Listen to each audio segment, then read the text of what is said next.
কোরআনুল কারীমে আল্লাহ বলেছে, ইয়া আইয়ুহাল্লাযীনা আমানু, ও মুমিনগণ। তাহলে কি সবাইরে বলছে? সবাইরে বলছে। কারে বলছে?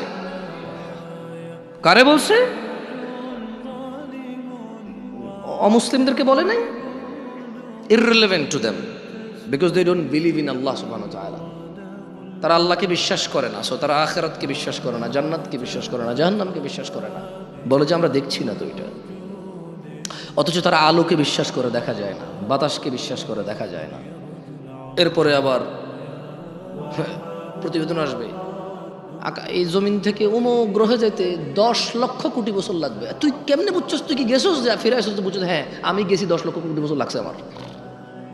হ্যাঁ, তারা এগুলো বিশ্বাস করে। অবশ্য আমি বলছি না যে ভুল, তবে আমি সঠিকও বলতে পারবো না, কারণ কোনো একটা জিনিসের দূরত্ব বলার জন্য জরুরি হচ্ছে আমি ওই দূরত্বটা বুঝবো, গতিটা বুঝবো, ক্যালকুলেশন করবো যে হ্যাঁ এতদিন পরে যায় পৌঁছাবে। এখন একটা জিনিস 10 লক্ষ কোটি বছর দূরে, আমি কেমনে বুঝছি এটা 10 লক্ষ কোটি বছর?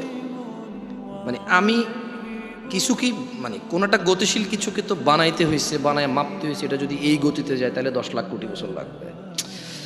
এখন এটা এই গতিতে 10 লাখ কোটি বছর লাগবে কেমনে বুঝছি? ওই দূরত্ব তো আমি দেখতেছি না। তারা এগুলো বিশ্বাস করে।